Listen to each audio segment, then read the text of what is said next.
hukuman yang sah.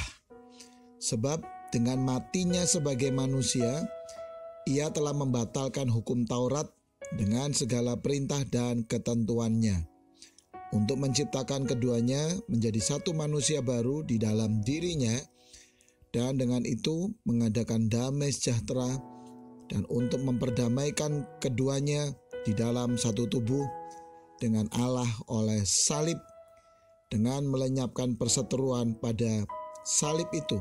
Efesus 2 ayat 15-16.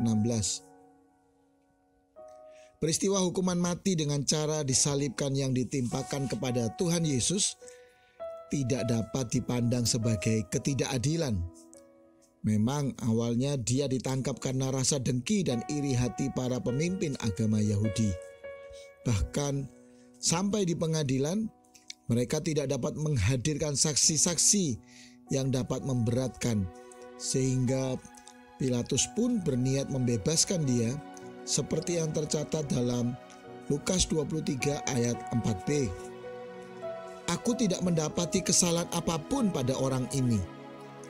Namun akhirnya kesalahan itu muncul ketika Tuhan Yesus menyatakan dirinya sebagai Akulah dia atau Ego Eimi, yang dalam bahasa Ibrani sama artinya dengan YHWH atau Yahweh. Markus 14 ayat 62. Maka imam besar itu mengoyakkan pakaiannya dan berkata, "Untuk apa kita perlu saksi lagi? Kamu sudah mendengar hujatnya terhadap Allah. Bagaimana pendapat kamu?" Lalu dengan suara bulat mereka memutuskan bahwa dia harus dihukum mati. Markus 14 ayat 63-64.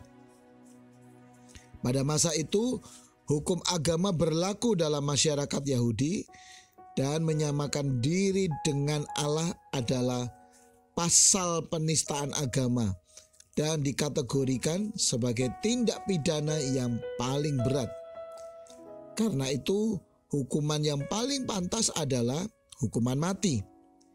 Itulah keadilan yang berlaku, sehingga secara hukum, hukuman mati kepada Yesus itu jelas sah secara hukum.